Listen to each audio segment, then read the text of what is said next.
সেপ্টেম্বৰ কাৰণে কিয় ৰৈ থাকিব লাগে? এতিয়া যি ধৰণৰ অভিযোগ উত্থাপন কৰিছে, এতিয়া আৰু 3 মাহ ৰৈ থাকিব লাগে নেকি? যি ধৰণৰ কথাবোৰ কৈছে, তো এইবোৰ কথাৰ পৰা পলাবলৈ হ'লে যে ছেপ্টেম্বৰলৈকে কিয় ৰৈ থাকিব লাগে, প্ৰমাণ যে এতিয়ালৈকে এটাও দিব পৰা নাই, মই পদত্যাগ দি দিম। মানুহে আপোনাৰ পদত্যাগ বিচৰা নাই মুখ্যমন্ত্ৰী মহোদয়, মানুহে আপোনালোকৰ প্ৰমাণ বিচাৰিছে, কি তথ্য আছে সেইটো বিচাৰিছে। আজি এটা পিছত এটা তেওঁলোকে কিমান বছৰ ৰাইজক মিছা কথাই কৈ গৈছে, এইটো তেওঁলোকৰ ব্যৱহাৰ, সেইকাৰণে মোৰো আপত্তি নাই। এনেধৰণৰ কিমান তেওঁলোকে অদ্ভুত কথাবোৰ কৈছে। যোৱাকালি যিখিনি কথা কৈছে আটাইতকৈ বেছি অদ্ভুত, কিন্তু ইয়াৰ আগতেও বিভিন্ন ধৰণৰ অদ্ভুত কথা কৈছে। মনত পৰেনে?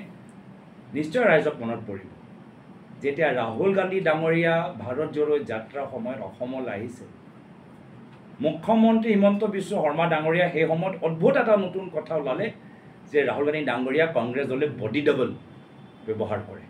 এই ধৰণৰ কথাবোৰ তেওঁ মুখ্যমন্ত্ৰী চকীৰ পৰা কয়, সাংবাদিকসকলৰ সময় নষ্ট কৰে, অসমৰ জনসাধাৰণৰ সময় নষ্ট কৰে। মোক কৈছে পাকিস্তানী।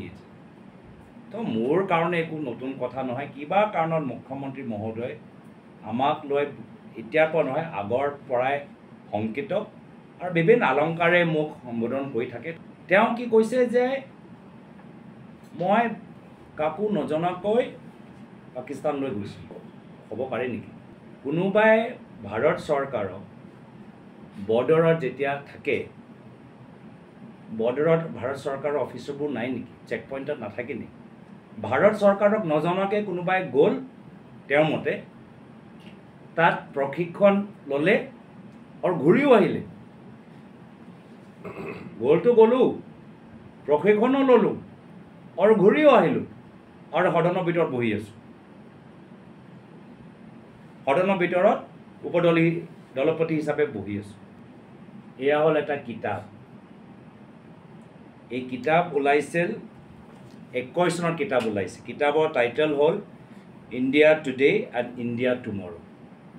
এই কিতাপৰ ভিতৰত বিভিন্ন সাংসদসকলৰ পৰা তেওঁৰ ভাৰতৰ ভৱিষ্যতলৈ কি ৰায় তেওঁ লিখিবলৈ আমাক অনুৰোধ জনাইছিল। আমাৰ এজন সতীৰ্থজনে, নাম নলওঁ দেই, আপোনালোকে পিছত ৰিচাৰ্চ কৰি লওক।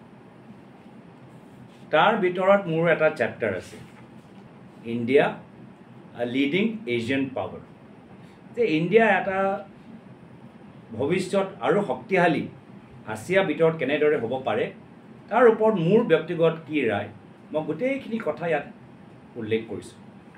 তাৰ ভিতৰত পাকিস্তানৰ ওপৰত বেলেগকৈ একদম বিশেষকৈ মই পাকিস্তানৰ ওপৰত এটা দেখিছে, এটা কলম, দীঘলীয়া কলম লিখিছোঁ। আৰু এই কলমৰ ভিতৰত মই কি লিখিছোঁ যে পেণ্ডেমিকৰ চলি থকা সময়তো, ক'ভিড পেণ্ডেমিক চলি থকা সময়তো পাকিস্তানে সন্ত্ৰাসবাদী পঠাই আমাৰ ভাৰতীয় নাগৰিকসকলৰ ওপৰত আক্ৰমণ কৰিবলৈ চেষ্টা কৰিছে। আৰু এই সন্ত্ৰাসবাদীসকল পাকিস্তানী ষ্টেটৰ পৰা তেওঁলোকে সহায় পায়, সমৰ্থন পায়, আৰু ভাৰতীয় সীমা আৰু নাগৰিকসকলৰ ওপৰত প্ৰভাৱ পেলায়। আৰু যদিও উৰি আৰু পুলৱামা পিছত ভাৰতীয় সেনা বাহিনীয়ে এটা কঠোৰ প্ৰত্যুত্তৰ দিলে, তথাপিও পাকিস্তান যে নিজৰ ইণ্টেলিজেঞ্চ, মিলিটাৰী, টেৰৰিষ্ট কমপ্লেক্স যে নেক্সাছ আছে, ইণ্টেলিজেঞ্চ, মিলিটাৰী আৰু টেৰৰিষ্টৰ মাজে যি নেক্সাছ আছে, সেই নেক্সাছটো তেওঁলোকে যে নিজে নিজে শেষ কৰিব, মোৰ সন্দেহ। এতিয়া মই শ্ৰীলংকালৈ গৈছোঁ এজন বিজেপি সাংসদৰ লগত। তাত সেই সভাত, এটা আন্তঃৰাষ্ট্ৰীয় সভাত পাকিস্তানৰ প্ৰতিনিধি আছিলে। তাততো আমি তেওঁ একদম মানে বেয়াকৈ সমালোচনা কৰিলোঁ, নিউজো হ'ল। যদি ISI এজেণ্ট, তেতিয়া এই ধৰণৰ বাতৰি কেনেকৈ হ'ল, মই সেইটো দেখাই দিবলৈ বিচাৰিছোঁ। যি মিছা কথা ক'লে, এতিয়া কেনেদৰে সেই মিছা কথাটো লুকাব পাৰে, তাৰ বাবে প্ৰত্যেক দিন, প্ৰত্যেক সপ্তাহ, প্ৰত্যেক মাহ তেওঁলোকে নতুন নতুন মিছা কথা, নতুন নতুন অভিযোগ দাঙি ধৰিবলৈ চেষ্টা কৰিছে। ISI আজিৰ তাৰিখত আমি এটাহে ৰাজনৈতিক দলৰ লগত সম্পৰ্ক হোৱা আমি প্ৰমাণ পাইছোঁ, সেয়া হৈছে বিজেপি দল। কিছু বছৰ আগত মধ্যপ্ৰদেশৰ এজন IT চেলৰ বিষয়া আছিলে ধ্ৰুৱ সাক্সেনা। ISI লগত সম্পৰ্ক থকা বাবেই সেই ধ্ৰুৱ সাক্সেনা চৰকাৰে পিছত গৈ ধৰিলে, কিন্তু SIT নহ'ল দেই। সি কেনেকৈ তাৰ সম্পৰ্কৰ খালি তাক ধৰিলে। আৰু আপোনালোকে জানেনে আজি সি বেলত সি ওলাই গ'ল। এই SITটো এটা ৰিটায়াৰ্ড জাজৰ দায়িত্ব দি দিয়ক, তেতিয়া নিৰপেক্ষ হৈ থাকিব।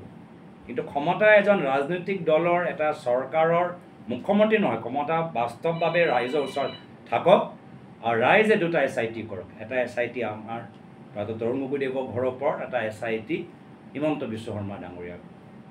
আৰু দুধ কা দুধ পানী কা পানী হৈ যাব।